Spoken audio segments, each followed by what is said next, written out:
الحمد لله وكفى وسلام على عباده الذين اصطفى أما بعد فأعوذ بالله من الشيطان الرجيم بسم الله الرحمن الرحيم قد أفلح المؤمنون الذين هم في صلاتهم خاشعون والذين هم عن اللغو معرضون اللهم صل على محمد كما صليت على إبراهيم وعلى آل إبراهيم إنك حميد مجيد۔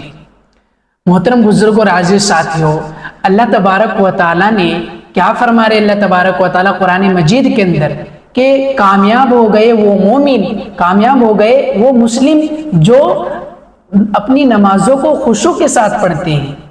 کون؟ یعنی نمازوں کو کیسے؟ یعنی عاجزی سے پڑھتے ہیں۔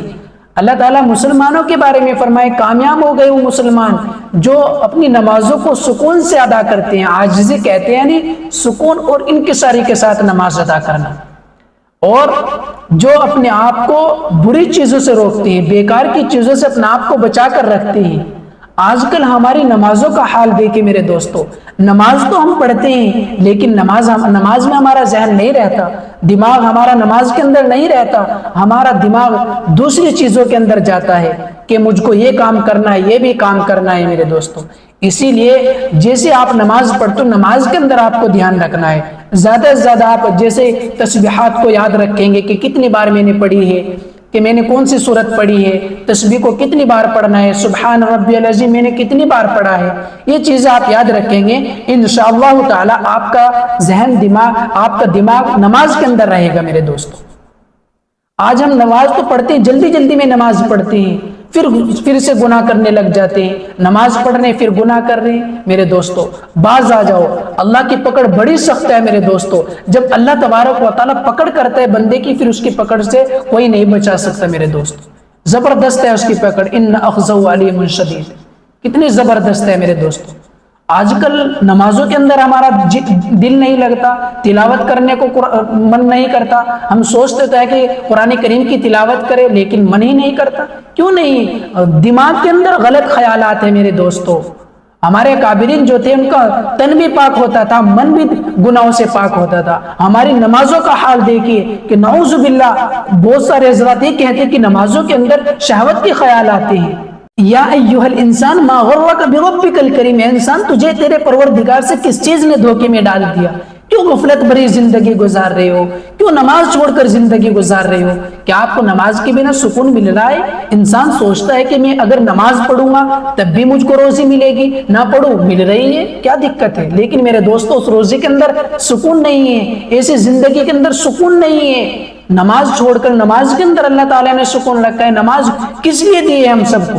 اللہ تعالیٰ نے جو نماز فرض کی ہے وہ اسی لیے دی ہے کہ تاکہ میرے بندوں کے اندر سکون پیدا ہو جائے، جسموں کو سکون مل جائے، ان کے دلوں کو سکون مل جائے۔ لیکن ہم سکون تلاش کرتے پھرتے ہیں، کہاں ملے گا؟ نماز پڑھو آپ، نماز کے اندر ملے گا۔ آج کل لوگ شکایتیں کرتے ہیں کہ میری روزے کے اندر برکت ہی نہیں ہے۔ کس وجہ سے نہیں ہے میرے دوستو؟ کیا آپ نے کبھی سوچا ہے، دماغ پر زور ڈالا ہے؟ اسی وجہ سے نہیں ہوتی، جو بندہ نماز چھوڑ کر روزی کے اندر لگ جاتا ہے، کمانے کے چکر میں لگ جاتا ہے، تو اس کی روزی کے اندر برکت نہیں ہوتی۔ اللہ تبارک و تعالیٰ اس کی روزی کو ایسی جگہ لگا دیتے ہیں، اس کو محسوس نہیں دیتا۔ لیکن جو بندہ نماز کو پابندی کے ساتھ پڑھتا ہے اور کماتا بھی ہے، اللہ تعالیٰ نے منع نہیں کیا کہ تم نماز پڑھو اور روزی کو چھوڑ دو، کمانے کو چھوڑ دو۔ اللہ تعالیٰ نے یہ نہیں کہا کہ تم اپنے کام کو چھوڑ دو، دین کے کام کے اندر لگ جاؤ۔ اللہ تعالیٰ نے دین کے کام کے اندر آسانیاں پیدا فرمائی ہے، فرمائے کہ رات دن بنائے، دن جو بنائے کمانے کے لیے بنایا میرے دوستو، کہ تم اپنے بچوں کا تاکہ پرورش کر سکے کما کر۔ رات بنائے سونے کے لیے بنائے، کیوں غفلت بھری زندگی گزار رہے ہو میرے دوستو؟ اللہ تعالیٰ تو اپنے بندے کے لیے آسانیاں پیدا کرتا ہے۔ آپ سکون چاہتے ہو، نماز کس لیے دی اللہ تعالیٰ نے؟